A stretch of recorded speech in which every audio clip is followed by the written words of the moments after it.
I mentioned it to you. All right. Yeah. A few, okay. All right, so I'm going to give a short version. Our guest speaker, Barbara from Harlem, could not make it. Her daughter, Bibi, she's recovering from a leg infection, and she wasn't able to take it. They live in, I think Bibi's in New Jersey. Yeah, Barbara's in Newark and Barbara's in Harlem. So it was a little too much, but we'll get them up. We'll get them up here one of these days. You can actually go to our website, our YouTube channel, and put Barbara from Harlem, and you get some of her presentations she's done on our behalf over the last 4 or 5 years. So I need to advance about 4 or 5 slides. What was her subject going to be, Hal? What was she? Her gonna subject The Keep going. lower expectations, no, racism. The racism of low expectations. She has a book on that. I recommend it too. Basically, it's the notion that certain people can't get very far in life because they're black or they're underprivileged, and she rejected that. Yeah, right. She is on fire, and we just love her. And it's all right, now I'm going to show you a little bit about Agenda 21. I saw this during the lockdown of 2020, and you see the COVID virus, and you see Agenda 21, and you say, well, gee, what's this got to do with Agenda 21? And I thought, well, it has a lot to do with Agenda 21 when you think about it. The goal of Agenda 21, among other things, is to get people into the cities, control them, monitor them. And it didn't quite work out, though. What's interesting is a lot of people left the cities. A lot of people started seeing what was being taught in these government schools. And that started all this outcry against CRT and 1619 and all this other nonsense. So those are a couple of positive things that come out of it. Thousands of children left the government schools in New York City alone. Amen. Because of the parents. But Agenda 21 and COVID, it's part of the COVID, you heard of the Great Reset. So that's what the Great Reset is all about. How many people want to eat bugs? I don't think so. You'll own nothing and be happy, Grandpa says. Yeah. Next slide, please. Now, so some people ask me, what's Agenda 21? And I'll say, have you heard of the Green New Deal? Yeah. And everybody probably gets heard of the Green New Deal. She really is not the one who came up with the Green New Deal. Right. She's a very good actress. I have to say, the people that hired her are getting their money's worth. Okay? Yeah. Oh, yeah. Now, by the way, she said that if you criticize her, if you're a Republican, you want to date her, honey, you got nothing to worry about. Where's my wife? You got nothing to worry about. Yeah, you say you just want to date her. Guys, you want to find, when you single guys date somebody of your own perspective, your own worldview. Don't want to date a cookie common, okay? Next slide, please. So you can see signs of Agenda 21. Now, they don't use that term much anymore. They call it Agenda 2030, Agenda 2050. They call it Sustainable Development. And what's so fascinating is that we were talking about this stuff 15 years, even in 1992. Yes. Many of our friends said, gee, Hal's okay guy, but he's a little wacko. What do you mean they're going to ban the internal combustion engine? What do you mean they're going to have mileage tax? What do you mean they're going to have flush tax? That's crazy. What do you mean they're going to make be able to monitor people's lights in their consumption through something called smart meters? It's all happening. It's all on the daily headlines, right? What's his name? Biden said that he's going to do away with the fossil fuel. They always set these dates. They set these dates long when they're dead. Oh, by 2035 there won't be any more fossil fuels. That's nonsense. That's ridiculous. And we can talk a lot about these so-called alternative energies, this Green New Deal. This stuff is worse than, yes. Could you explain again what the Great Reset is? Well, the Great Reset is something that the World Economic Forum is trying. I don't really have the time to go into the whole picture, but the idea is to turn us all into serfs, to get us out of our cars, get us out of our single homes, and get us off our meat diets and put us in. Is that our term or their term? That's their term. Yeah, that's their term. So, okay, so this is just one example, and I recommend when you go home, go to your town's website and see if there's evidence of this stuff going on. You can go to Walmart on their website and see sustainable development. And what's that thing called? ESG. ESG. Environmental Social Governance. Yeah, that's Agenda 21 in action. All the banks, all the credit card companies. So Greenovate Boston, this was a few years ago, Climate Action Plan Update. Next slide. Environmental, social what? Governance. Environmental, social governance. It's like, it's ESG. like in Communist China, they have social credit, you know, if you're a good Yeah, communist Get on citizen. that thing. So, you see, this is something you'll find in Boston. I found this in a library in Mattapan. And this is a little thing, they want your input, right? They say, my life in 2030 will be better with housing I can afford, safe neighborhoods, better, you know, all this mushy stuff. And I put down there, politicians who obey their oath of office, freedom and liberty. That's the last thing they want. Next slide, please. They don't like me there. And here's another, and milestones. Boston wasn't built overnight, and our first citywide plan in 50 years won't be either. Will play out for the next 2+ years. So they're all pushing this. You're going to, in Boston, you'll see these bike trails. Ever see bike trails where you never saw them before? Oh, yeah, Oliver Chicken. That's part of Agenda 21. Bike path. Bike paths on busy streets, narrow roads. In fact, next slide is, we've all heard the term sustainability. Now, that's not a bad word. Yep. You have to have true sustainable practices. If Camp Constitution, we were formed in '09. Here we are 15 or so years later. We're doing something that must be sustainable because we're still operating. But they have a whole different definition. Their definition is socialism and that it's not sustainable. The thrust of Agenda 21 is to transform traditional individual property rights into collective property rights. Agenda 21 is based upon the premise that government planning should replace the Western understanding of private stewardship. And private stewardship is the way things should go. For example, I met a farmer that lived not too far from here. He said, my family has run this farm for 150 years. They know more about farming that land than a politician in Concord, New Hampshire, or one in Washington, D.C., or a bureaucrat in Washington, D.C. Amen. But who are making the policies? I have fishermen friends up in Maine. They know more about fishing, catching lobsters, and catching cod than politicians in Washington, D.C. They know how to do true sustainable practices because if they caught all the fish, they'd be out of business. And they look to the next generation. That Vermont maple syrup farmer makes sure that those trees are healthy for his grandkids.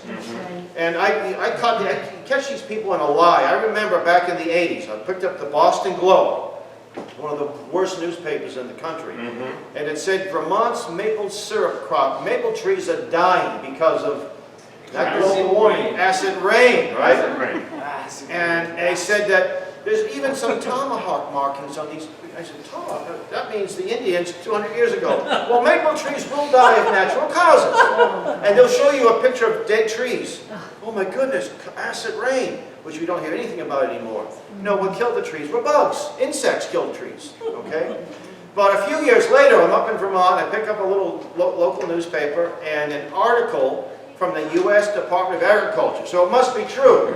It said the biggest maple syrup crop in the state's history. Just like Professor Soon was showing us the largest corn crop ever, the largest the biggest catch of fish on the Atlantic and all this. So the world is a lot healthier than these crazy liberals want you to believe. Yes. Next slide, please.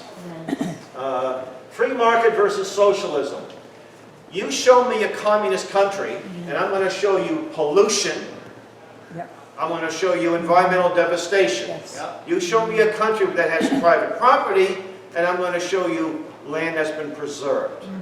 I'll give you an example. Have you been, I know some of you, none of you have been to an Earth Day concert, right? I hope not. Earth Day. But if you ever see before and after pictures, Oh, yeah. before, you know, it's a nice clean stage, a nice area. After, there's tons of trash and garbage. Why? Because people who attend some, not all, but some, do not respect public property. If you don't have private property, you're probably not going to respect public property. But if you own private property, you will tend to respect public property. And I tell people, we have to be good at this camp. You want to make this, when we leave here, it's cleaner than when we found it. Although it was pretty clean to begin with. It wasn't dirty or anything. So that's an example of troubled land, the legacy of Soviet environmental destruction. Yes. Same thing in communist. You can hold the questions because then, and then I'll happy to answer them and I might answer them as the presentation goes on. So that's just one book, by the way, that talks about that. Next slide, please. You remember, this is one example of Agenda 21. The incandescent light bulb, that took us out We don't have to use whale oil anymore. We didn't have to use gas as much. We didn't have to use as much wood for light. We had this wonderful invention. And all of a sudden it became persona non grata, something that took us out. And imagine how this changed lives, right? So much. And now what we have EPA mandated bulbs, mercury filled, CFBs, filled with neurotoxins. Guess where most of them are made? If you guys commented, oh, how did you know? You must have already heard this presentation, right? Surprise. Now, you want to buy those bulbs. The free market says, let's make a choice. I'm going to buy a bulb for 35 cents. It might burn out in 6 months. By the way, have you ever seen when you break one of these, you're supposed to call a hazmat? Yes. How many of people have done that? Never. So, and mercury isn't very sustainable. It's a hazardous chemical. Yeah. Next slide, Those are please. those, what do you call it? Acetylene bulbs. those You know, bulbs. there's nothing new under the sun. Who said that? King It's a Solomon, hazmat, right? Yeah. 1904, Most German distributed electric trash car. pickup. They just weren't that efficient. And if the Germans couldn't figure it out, nobody's going to figure it out. They're pretty good engineers, right? Next slide, please. These solar panels, and I can give a presentation on this alone. They have toxins in their panels. What was there before these panels were there? It was a nice field. Yes. It was a field. And you know, people will say, well, let's grow plants around them. Well, you don't want to grow any food around them because you have these neurotoxins. They use heavy metals to make this stuff. It's made almost exclusively in China. Exactly. And by the time they start paying for themselves, you have to replace them. And what do you do with them? You can't put them in the recycle bin. They're hazardous waste. Okay, next slide, please. Very serious. I don't have a problem with people who want to buy them on their own and put them to use, but when it's forced upon you, and when the government subsidizes them or gives you tax breaks. And a lot of towns have given, hey, you buy these panels, your property taxes will be cut in half. Well, that means I got to pay more on my property. How? It doesn't. Your panels don't help me any. You know, it doesn't help the town any. But somehow we feel good about it, right? Wind turbines, windmills are old technology. It's nothing new, and there's nothing wrong with windmills. They have limited applications. Next slide. But there's a lot of problems with these ugly wind turbines. First off, you put them on top of a mountain or a hill. You've got a clear cut to get to the top. You're going to pour tons and tons and tons of concrete, lots of CO2s in the concrete, right? These things will catch fire. They have fluids that catch fire. If it's on top of on a hill in a forest, you can't just get your garden hose and put it out. You have to have transmission lines going down. And guess what? If it's too windy, you got to shut them down, or the blades will pop off, right? If it's not windy at all, you have no energy. So you have to have backup. You have to have backup turbines because when the grid wants energy, it wants energy. And there's no wind, you got to have someplace else to provide it. There's many other problems with these things. There's the strobe effect. If you happen to live near a wind turbine, so-called farm, you've got the strobe effect that makes you sick, and then you have the sound waves. Also are very unhealthy. Kill birds. And they kill birds, thank you. And also, in this wintertime, if it's in a northern climate, Frozen. you've got these gigantic, they're throwing ice hundreds of feet. And there's many other issues. And they're very expensive. And again, the minute they start paying for themselves, you have to replace them. And then what do you do with them? You can't put them in recycle bin. The same problem, right? Next slide, please. Now, I didn't realize that my dear late mom was a greenie. She had something called a solar dryer. That's where my clothes go. And you know, a lot of communities won't allow you to have these things, right? But there's problems with solar dryers. Birds poop on them, they freeze in the wintertime, in the summertime it might get dust, and wind blows, and all kinds of problems. So even the solar dryers have limited applications. We had it because we were kind of poor. It's not because we couldn't afford a dryer. Now everyone uses dryers, electric dryers. Next slide. This was a place in Belfast, Maine, an Eco Village. It was privately owned. I think you could buy units for 500 square feet. You had to share a living room. You had to share I think you had to share bathrooms, living rooms. It's like this camp here, right? Year round. If you had a car, you were kind of scolded, but you weren't allowed to park it on the premises. And it says it's the future. Let's hope not. Now you want to live in this? If it's a free market decision. But give me my 2.5 acres You know, I'll take that over your little tight little stack 'em and pack 'em. Next slide, please. All right, the U.S. Constitution and the UN Charter. Everyone's read the U.S. Constitution. Who has read the UN Charter? Yeah, when asked that, usually very few hands go up. Maybe 1 or 2 hands if there's, no matter what size the crowd. The United Nations, Agenda 21 is a UN plan. The UN is your enemy. I don't care what they told you in your UN, model UN plan. And it's not something that was meant to be good, but it was taken over by the bad people. Yeah. It was, from the very foundation, rotten. Just the opposite of the U.S. Constitution. But you know who wrote the UN Charter? If you haven't read it, you probably don't know. A man that was a Soviet national, and a man named Alger Hiss. Alger Hiss was a Soviet spy.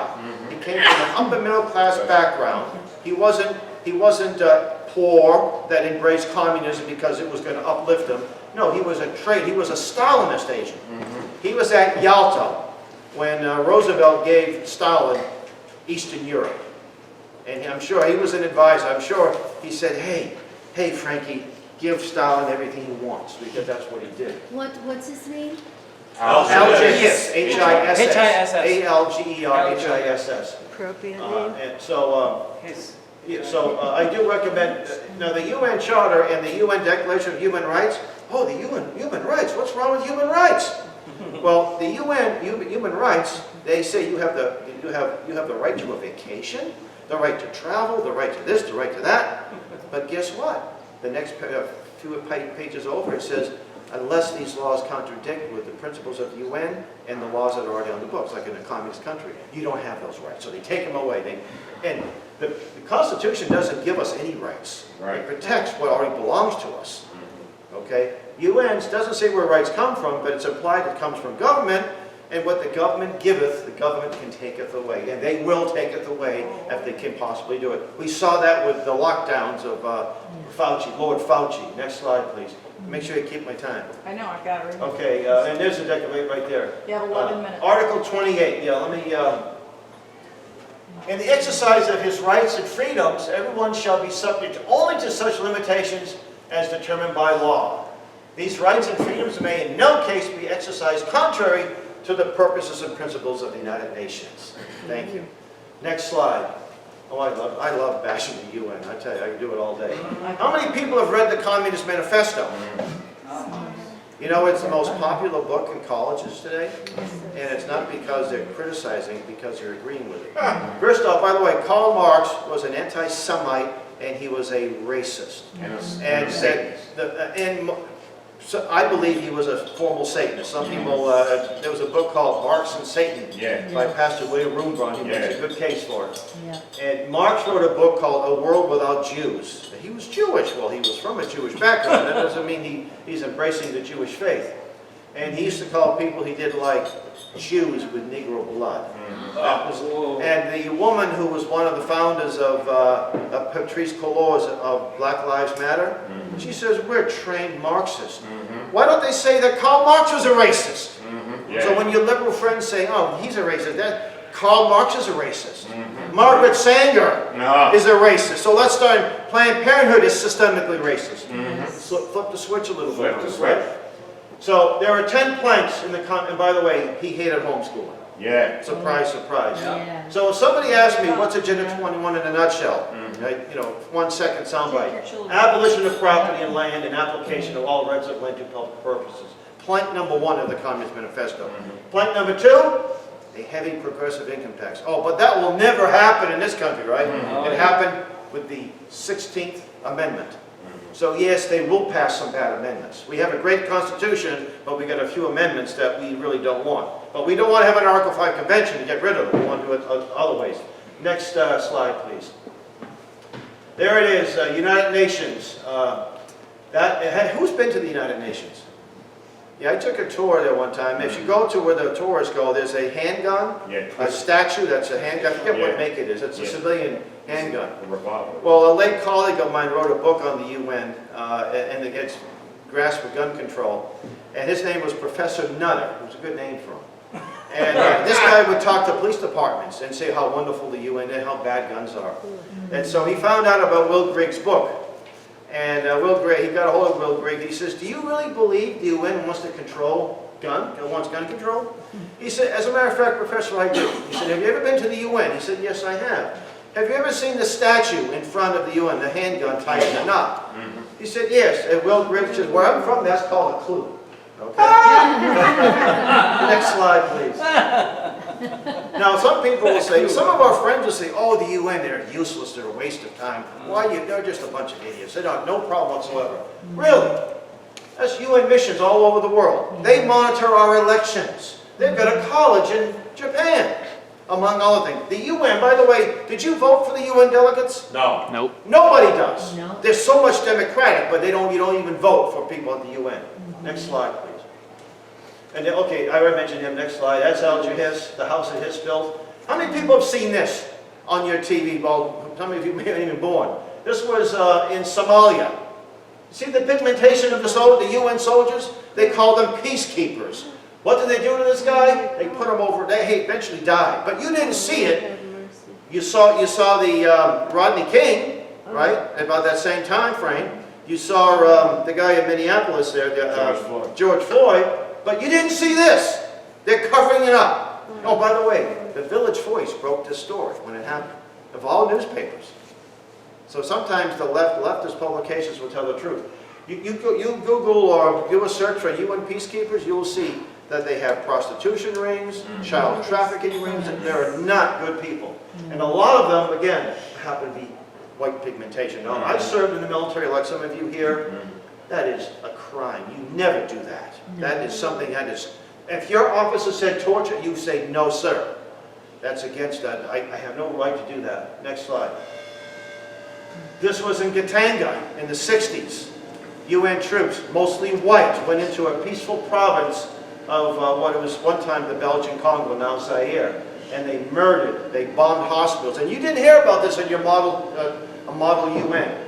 And these are the folks that are giving us Agenda 21. Next slide. Here's a UN troop. We're bringing democracy at the point of a gun, right? Next slide.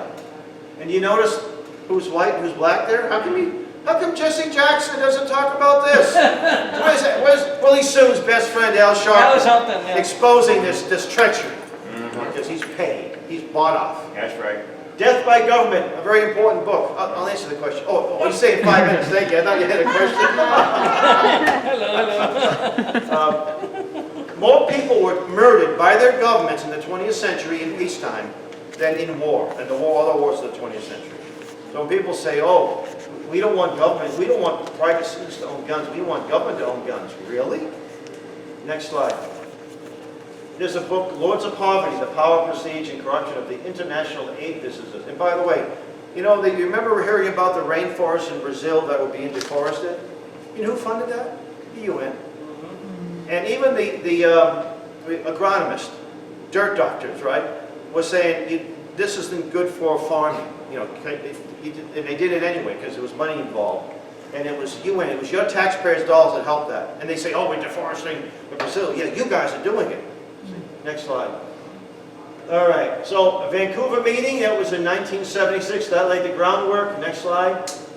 And then Our Common Future, that was something in the late 80s. That was how the Agenda 21 came about, a little graduation. Next slide.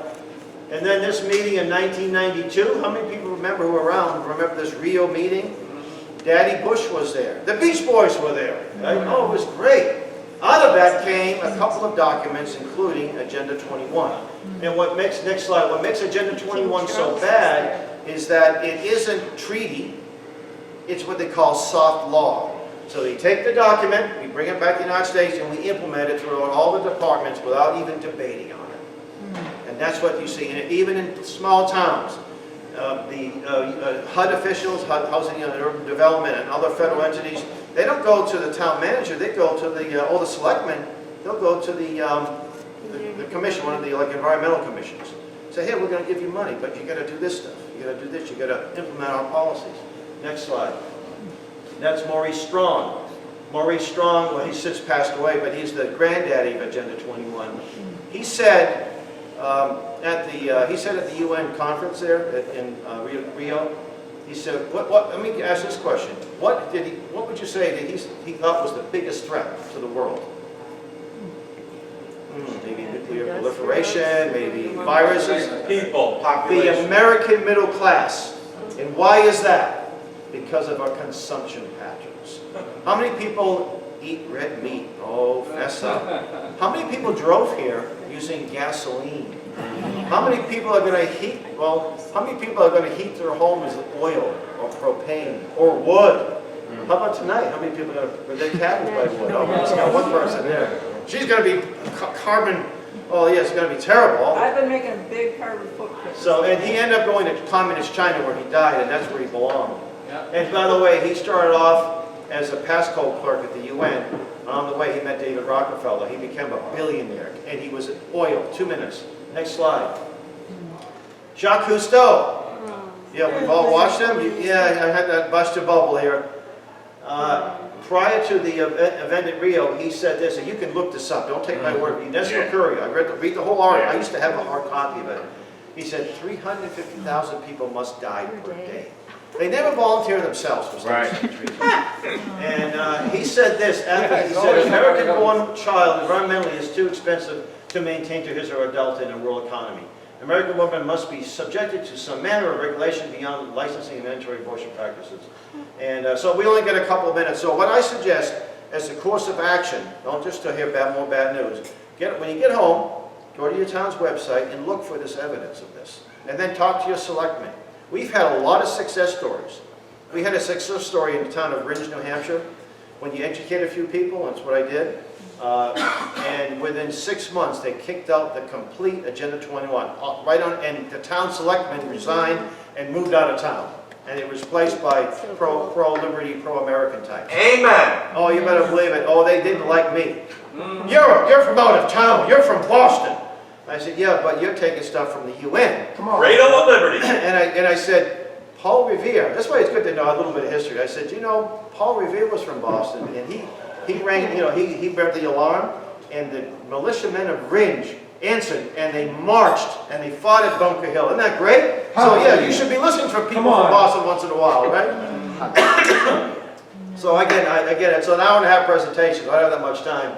But that was a great success. We had a success story in, what was the town, in Carver, Massachusetts? Where we simply just alerted some people about this. We had a presentation. 2 of us gave the presentation. 2 days later, an arm of the UN, something called the ICLEI, the town got out of it because of information and education. So it can be done. Okay, we're going to take a 10-minute break. Audited by who? Huh? They got audited by who? No, they got the town of Carver, the selectmen voted to get out of something called the ICLEI, International Council for Local Environmental Initiative. It was a UN program. Yeah. Okay, so take a 10-minute break, and then Kimberly will